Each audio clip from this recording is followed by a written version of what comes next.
Oh hey Virtuafriend, how are you this evening? A lot of people really enjoyed our previous talk, but some were a little misconstrued to the vibe, so I want to apologize.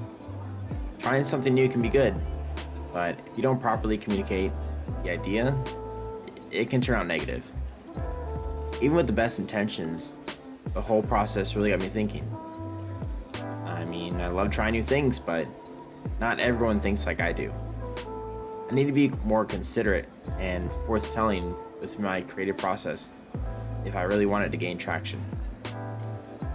Each day ahead of us is a new day, but it's still a building block of the last. I guess thinking on it got me in a little bit of a rut. It wasn't until I was listening to one of my favorite OSTs that something clicked. More on that in a second. First of all, I want to show some appreciation for YouTube Premium. No, this isn't like a hidden ad or agenda. I just want to note that, I wanted to try it. It turned out better than expected. Spotify has most of my mainstream music, but stuff like song radios or finding hidden gems can just be tough. The other downside is anime and video game OSTs. Even if you find the song you were looking for, it may not be the version you were looking for, like an anime opening or the full song. So earlier I was at the gym using YouTube Radio for MTW by Monaka, and surprisingly, the main OST for Gundam Witch from Mercury came on. It's the perfect song for bench pressing, especially your max. A second over 5 minutes of pure adrenaline and honey nut filios. Sadly, we can't play it here because of the DMCA ninjas. Anyways, the funny part is, out of the 2 amazing seasons of this newest Gundam series, only one episode came to mind. It wasn't Suletta shredding everyone or Sophie smashing into the scene, but an episode partially developing Guel in Season 2. Literally only 13 minutes of a 24-minute episode devoted to story. Spoilers incoming, but I'll try to set the scene, keep it vague. And if you haven't seen it, I'll send you a copy and we can talk about it later. Guel is the older brother of the Jadurk house. He's a third year, has a stellar mullet with pink highlights. When we first meet him, he's quick-tempered and rash. He's got every right to be at this point. His father's company is soon to be his, and he's the ace pilot of arguably the whole academy. Some say he's a bully, but if anyone's a bully, it's his dad. Well, in my opinion, comes off as protective, especially his family. Besides trashing the tomato garden, his concern for the ones around him is normally the traits of a main protagonist. In this series, though, he's just one of the obstacles turned core characters. Before Suletta came to the school, dueling was easy and he was on top. 28 wins and 0 losses. He had every right to be brash, and the school gave him every resource to emphasize his ego. But after multiple losses against Suletta, where does he go from here? After being forced to fight his father, he's kidnapped by the Resistance from Earth, the same group in charge of Sophie's shenanigans. Everyone thinks he's gone. His father's legacy is in shambles with no redemption in sight. No matter what he did against his father, in front of the earthly people, there just doesn't seem to be a step forward. All he can do is be their bargaining chip. When we find him, they're stuffing his face just so he'll live long enough to make them a payday. We get a snippet of the Resistance. They're evacuating after hearing the group's security forces are hot on their tail. The children are standing at the grave of Sophie, saying their goodbyes before they have to go on their run again. Unlike Guel, they don't have a way out. They don't have the chance to escape their predicament, their misfortune and loss. No one can bring back the dead, and sadly, they know it better than anyone. How many times have they moved? How many times did they say goodbye to the ones around them? Sophie gave them hope, was their hero, and they looked up to her, and now she's gone. All they can do is hope, keep her memory.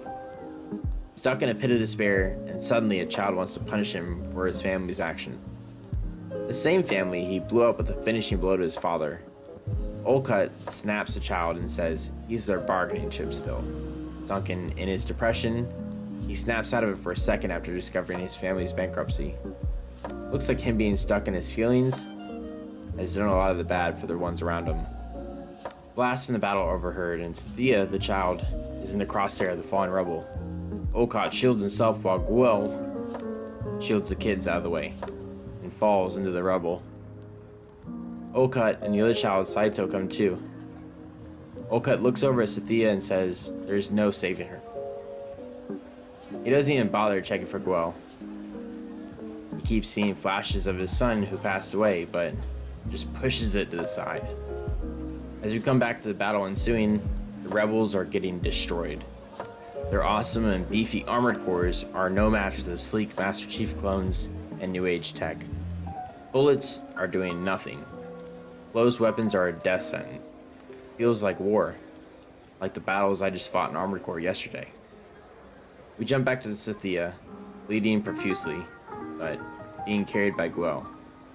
She pleads for him to stop, asking why, and all he can say is, I have no clue, and I don't really know what I want. But still, this Guel is different, puking at the side of a fallen soldier. As cutthroat as he's been perceived, he's scared and trembling, but pushes through the gore and buckets of blood for the sake of someone who hates him. He shoots the mech into the sky, unsure of the battle below, unsure if he will be perceived as an enemy once again, and face his worst fears come to fruition once again. We can't help but root that he'll make it. I wanted him to dash into the firefight and find safety in numbers and find a way out, but that's just not how the story wraps up. As he's left hovering in the sky, the ships have already left. Cynthia is left dead. He wasn't able to save her. But something's off. He says, it's too late. Couldn't save him. After the pain and trouble he's caused, after pushing through it all, he still thinks of his dad. Olcott, hearing the words, realized he said the same about his son. He pleaded and said he'd save him, but couldn't. It's almost as if Olcott is who Guel would have turned out if he pushed his feelings of love and sadness aside and embraced his anger. All that's left is for Guel and Olcott to accept that something's out of their control. Guel simply goes back to burying Cynthia and asks how he can get to the space terminal. Time for him to go back and save what he still can. Not every step forward is a win, but Gundam Witch for Mercury was never about that. It's a story of pushing yourself past defeat and loss. It's about taking the jump into the unknown. Your destiny is not defined simply by one's past or their acknowledged and future legacy, but by the simple words, you run, you gain one. You move forward, you gain two.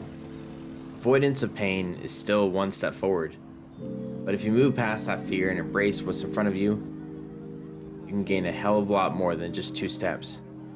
If anyone in Gundam Witch Mercury did that, definitely Guel. How's Jadirk? Oh gosh. Alright, sorry for being a little preachy. Alright, Virtuafriend. I'll see you later. Definitely know what to watch next. I mean, I've been eyeing solo leveling, but it hasn't picked up. Not yet, wink wink. Stay safe, Virtuafriend. And remember, it's okay to be brash, but it's also okay to just take it a step at a time. We don't know what tomorrow brings, but just know I'll be here for you. Peace.